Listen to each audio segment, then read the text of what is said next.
Do you have a Maxxforce? When you start it up, you have this to come out the exhaust pipe.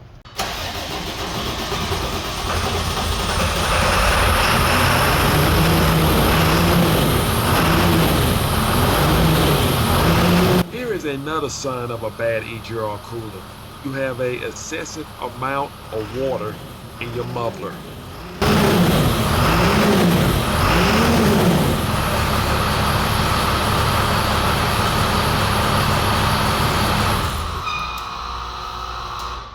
That's the site of a bad EGR cooler on the wet side. I'm going to show you how to repair that and get your vehicle back on the road again. The first thing we need to do is drain some coolant out of the radiator.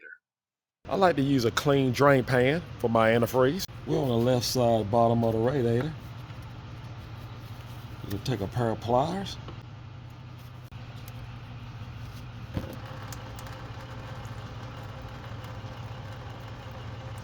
Now, this is the EGR on the exhaust side. That's going to be on the left side of your vehicle. This is the EGR on the cooler side. This is the one we're going to replace. It's on the right side of the vehicle. I like to turn my wheel to the right so I can have enough room to get in between the tire and the engine. Next, we're going to remove our air filter housing.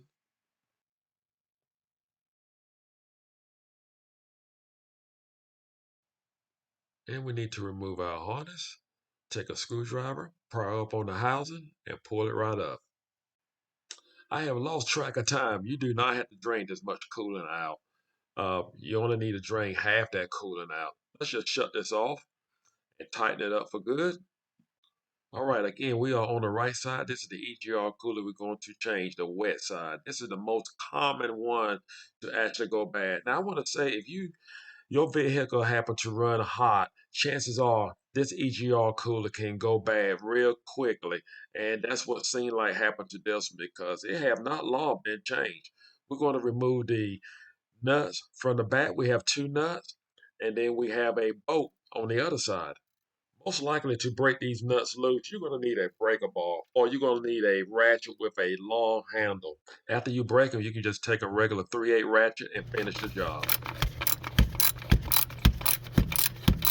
Now that we have the two nuts and the bolt removed from the back end of the EGR cooler, we need to remove this crankcase tube.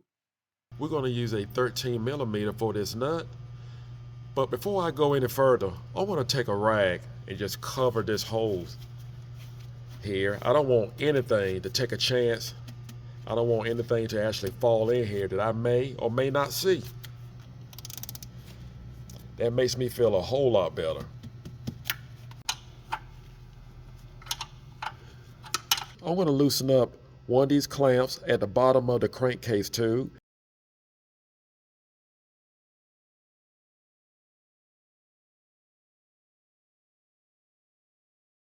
We just pull the crankcase tube right on up. Next, we're going to remove two studs and one bolt. For the studs, we need a 13mm. For the bolt, we need a 10mm. The bolts in front of the EGR cooler is not as hard to remove as the ones in the rear of the EGR cooler. Now we have the bolt and the two studs removed from this pipe here.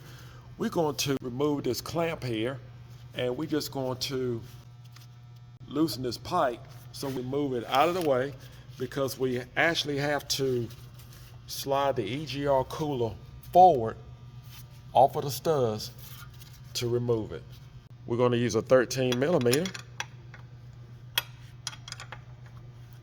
Next, we're going to remove these three nuts here. Again, we need a 13mm.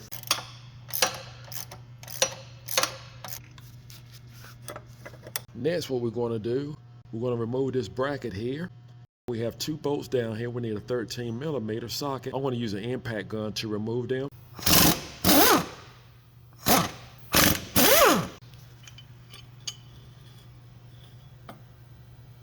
Just move this pipe to the side. Main thing, we just want to free it up from the EGR cooler. Just break the hose loose. Now we need a 10mm socket to remove this bolt. You do not have to remove these clamps right now. I just prefer to do it now versus later. Let's get the holes out the way.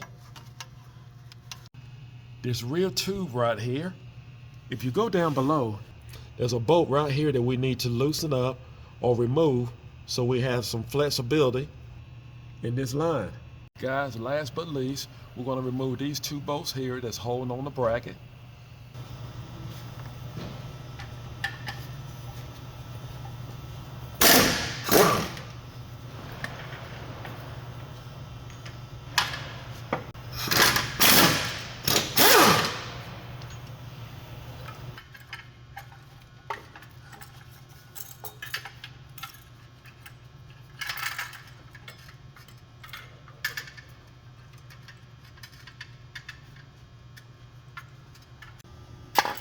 Here's the EGR cooler. Here is the new EGR cooler, straight from the dealer. I have found that it is very important to make sure that you have the part number for this EGR cooler because there are several EGR coolers that came out with this model.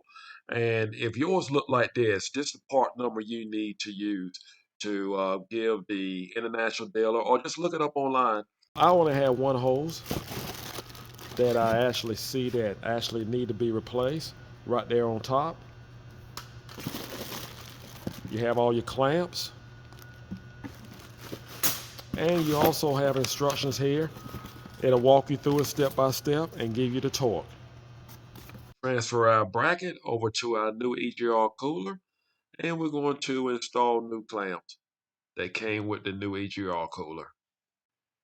And as you can see, we have new studs, nuts, and bolts that came with our new EGR cooler. Tighten down your studs. I'm going to use a 5mm socket. You will need to pre-tighten these two nuts at 48 inch-pounds. After that, you will back off the nuts 2 complete turns. After that, you will make a final torque at 60 inch-pounds. After you tighten down your studs, make sure you torque them accordingly. We have 3 gaskets and 3 O-rings that actually come in the kit. We need one of the gaskets on the rear, the other one in the front, and we need the other one, the third one, is going to go on the other end of the tube. Let's not forget we need to replace this O-ring here. This is the tube that was on the bottom of the EGR cooler.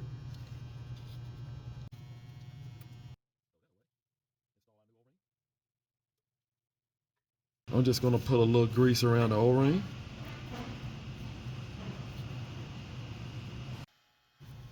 Just put a rag right here for the time being. And I'm just going to just make sure my manifold has nothing on it that's going to keep it from sealing to the gasket.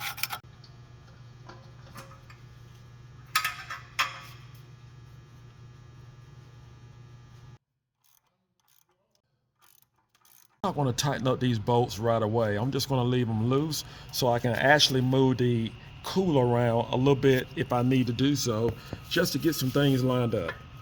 Then we're going to install the tube. Now we have our bolt back in place for our tube. I'm not going to tighten it down right now.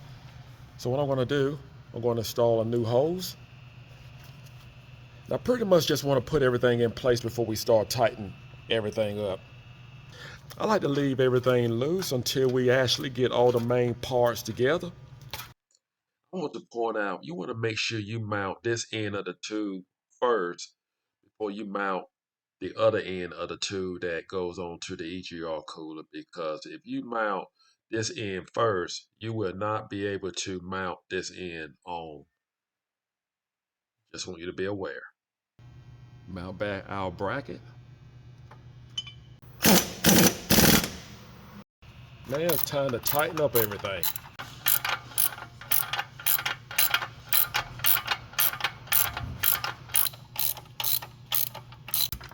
We'll tighten down the rear, we'll tighten down our bolt and nuts, and make sure you torque them down.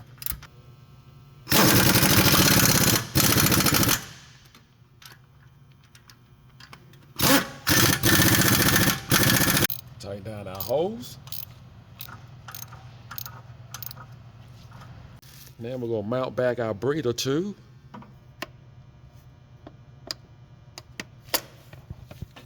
Lock down our tube. We have all the bolts and nuts torqued down on our cooler. Now all we have to do now is just put back on our air cleaner housing.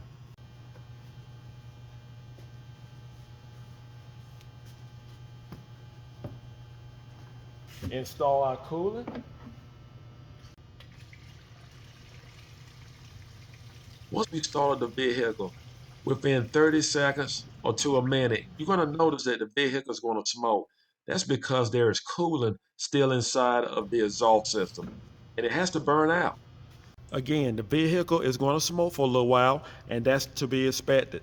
So in the meanwhile, we're just going to check for leaks and make sure everything is okay around the engine compartment.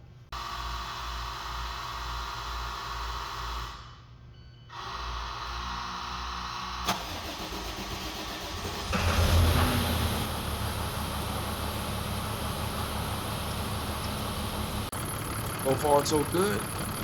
There's no leaks. That's what you want to check for. Make sure we have no leaks.